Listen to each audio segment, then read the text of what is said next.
ইরানে ভূপাতিত একটি F-15E স্ট্রাইক ঈগল যুদ্ধবিমানের ২ মার্কিন বিমান সেনাকে উদ্ধারের জন্য যুক্তরাষ্ট্র অত্যন্ত ঝুঁকিপূর্ণ সামরিক অভিযান পরিচালনা করে। তবে এই অভিযানে মার্কিন বাহিনীকে অন্তত একটি, সম্ভবত ২টি উচ্চ প্রযুক্তির সামরিক বিমান হারাতে হয়েছে বলে আন্তর্জাতিক সংবাদ মাধ্যমগুলো জানিয়েছে। প্রতিবেদন অনুযায়ী দ্বিতীয় আহত বিমান সেনা, যিনি একজন কর্নেল, তাকে উদ্ধারের উদ্দেশ্যে মার্কিন সামরিক বাহিনী ইরানের মরুভূমির ভেতরে একটি অস্থায়ী রানওয়েতে বিশেষ পরিবহন বিমান মোতায়েন করে। কিন্তু অবতরণের পর পরিস্থিতি দ্রুত জটিল হয়ে ওঠে। যান্ত্রিক ত্রুটি কিংবা মরুভূমির নরম বালিতে আটকে যাওয়ার কারণে অন্তত একটি বা দুটি বিমান অকেজো হয়ে পড়ে। এ সময় ইরানি বাহিনী চারদিক থেকে এলাকা ঘিরে ফেলতে শুরু করলে উদ্ধার অভিযান সম্পন্ন করতে যুক্তরাষ্ট্রকে অতিরিক্ত বিমান পাঠাতে হয়।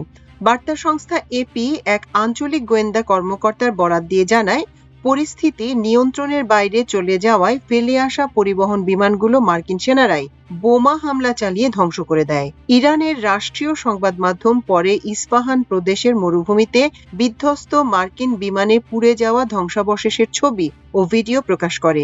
বিশ্লেষকদের ধারণা, ধ্বংস হওয়া বিমানগুলো লকহিড মার্টিনের C-130 সিরিজের, সম্ভবত MC-130J কমান্ডো 2 সংস্করণ, যেগুলো বিশেষ সামরিক অভিযানে ব্যবহৃত হয়। প্রতিটি বিমানের মূল্য 10 কোটি মার্কিন ডলারেরও বেশি। ধ্বংসাবশেষের মধ্যে একটি ছোট আকারের বিশেষ হেলিকপ্টারের অংশ পাওয়া গেছে, যা বোয়িং MH-6 লিটল বার্ডস হতে পারে বলে ধারণা করা হচ্ছে।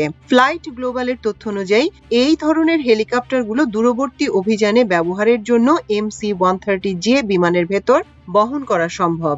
ইরানের বিপ্লবী গার্ড বাহিনী IRGC দাবি করেছে, তারা শত্রুপক্ষের উড়ন্ত যান ধ্বংস করেছে এবং যুক্তরাষ্ট্র অপমানজনক পরাজয়ের মুখে পড়েছে।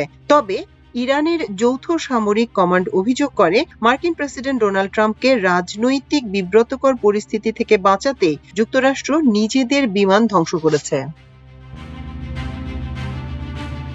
বিশ্লেষকদের মতে, শত্রু এলাকায় উচ্চ ঝুঁকিপূর্ণ অভিযানের সময় সংবেদনশীল সামরিক প্রযুক্তি শত্রুর হাতে পড়া ঠেকাতে নিজস্ব সামরিক সরঞ্জাম ধ্বংস করা একটি প্রচলিত কৌশল। উন্নত যোগাযোগ ব্যবস্থা, নেভিগেশন প্রযুক্তি ও বিশেষ সামরিক সরঞ্জামের গোপনীয়তা রক্ষাই ছিল এই সিদ্ধান্তের মূল কারণ। অতীতেও ওসামা বিন লাদেন বিরোধী অভিযানে যুক্তরাষ্ট্র এই কৌশল প্রয়োগ করেছিল।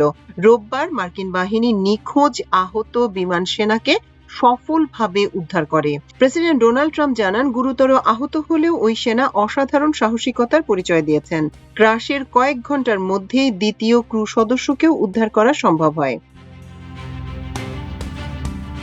মার্কিন প্রশাসনের এক উচ্চপদস্থ কর্মকর্তা জানিয়েছেন, উদ্ধার অভিযানের সময় বিভ্রান্তি তৈরি করতে CIA ইরানের ভেতর ভুয়া তথ্য ছড়িয়ে দেয়, যা অভিযানের সাফল্যে সহায়ক ভূমিকা রাখে। মাল্টিমিডিয়া ডেস্ক, আমার দেশ।